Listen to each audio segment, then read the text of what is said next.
This is a read aloud of Chapter 22 of Stargirl. Archie had claimed the Carraways were normal folks, but I still couldn't imagine Stargirl coming from an ordinary home. I think I expected a leftover hippie scene from the 1960s. Make love, not war.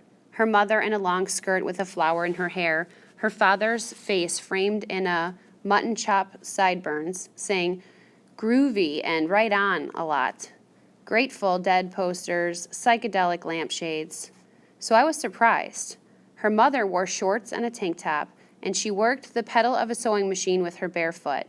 She was making a Russian peasant costume for a play to be presented in Denver. Mr. Carraway was on a stepladder outside painting windowsills. No mutton chops, in fact, not much hair at all. The house itself could have been anyone's. Glossy bentwood furniture, throw rugs over hardwood floors, Southwest accents,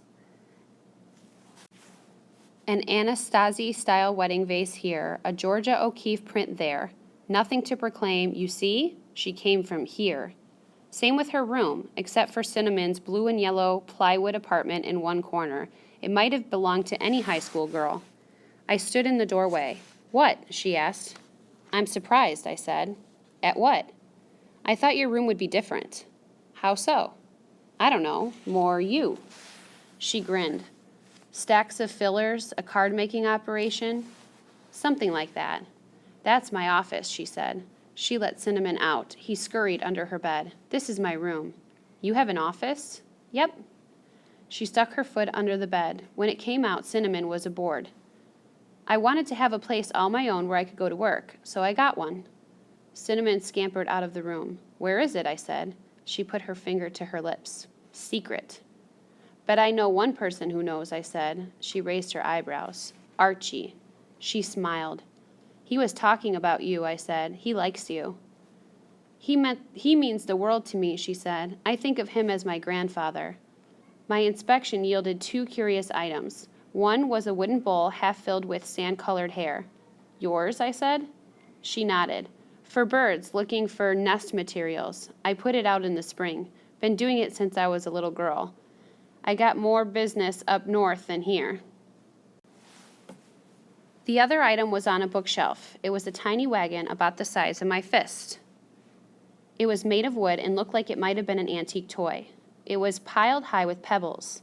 Several other pebbles lay about the wagon wheels. I pointed to it. You collecting stones or what?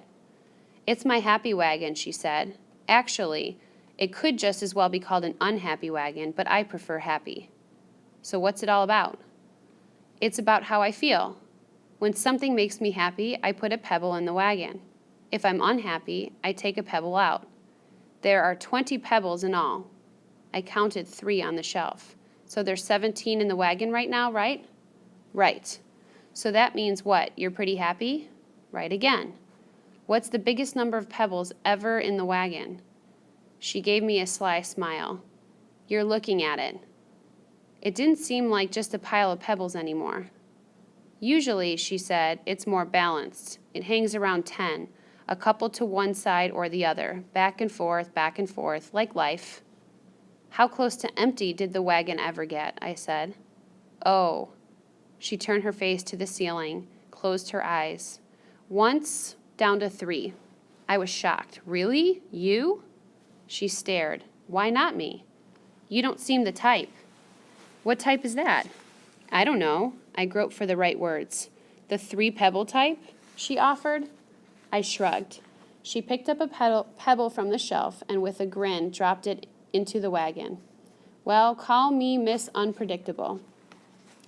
I joined the family for dinner. 3 of us had meatloaf. The 4th, guess who, was a strict vegetarian. She had tofu loaf. Her parents called her Stargirl and Star as casually as if she were Jennifer. After dinner, we sat on her front step. She had brought her camera out. 3 little kids, 2 girls and a boy, were playing in a driveway across the street.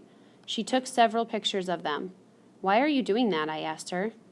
See that little boy in the red cap, she said. His name is Peter Sinkowitz. He's 5 years old. I'm doing his biography, sort of. For the 10th time that day, she had caught me off guard. Biography?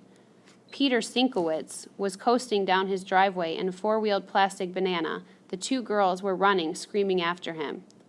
Why would you want to do that? She snapped a picture. Don't you wish somebody came up to you today and gave you a scrapbook called The Life of Leo Borlaug? And it's a record, like a journal, of what you did on such and such a date when you were little, from the days you can't remember anymore. And there's pictures and even stuff that you dropped or threw away, like a candy wrapper, and it was all done by some neighbor across the street, and you didn't even know she was doing it. Don't you think when you're 50 or 60, you'd give a fortune to have such a thing? I thought about it. It was 10 years since I had been 6. It seemed like a century. She was right about one thing. I didn't remember much about those days, but I didn't really care either. No, I said, I don't think so. And anyway, don't you think his parents are doing that? Family albums and all? One of the little girls managed to wrest the banana roadster away from Peter Sinkowitz. Peter started howling. I'm sure they are, she said, snapping another picture. But those pictures are and those moments are posed and smiling. They're not as real as this. Someday he's going to love this picture of himself bawling while a little girl rides off on his toy. I don't follow him around like we did Clarissa. I just keep an eye out for him. And a couple times a week, I jot down what I saw him doing that day. And I'll do it for a few more years. Then I'll give it to his parents to give him when he's older and ready to appreciate it. A puzzled look came over her face. She poked me with her elbow. What? Huh? I said. You're staring at me really funny. What is it? I blurted out. Are you running for saint? I regretted the words as soon as they left my lips.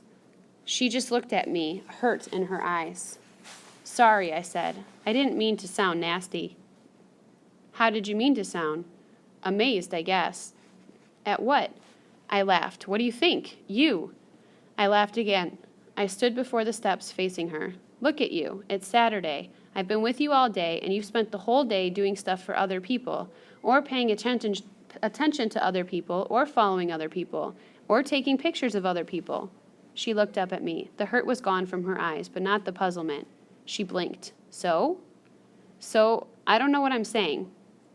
Sounds like you're saying I'm obsessed with other people, is that it?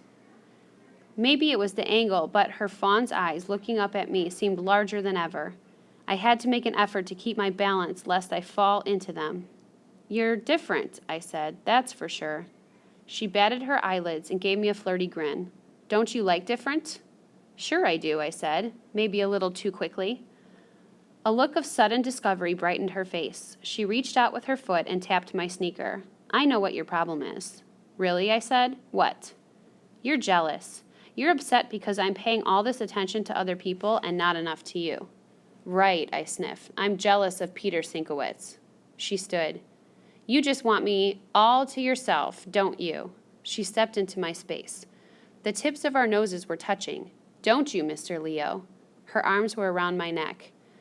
We were on the sidewalk in front of her house in full view. What are you doing? I said. I'm giving you some attention, she cooed. Don't you want some attention? I was losing my battle for balance.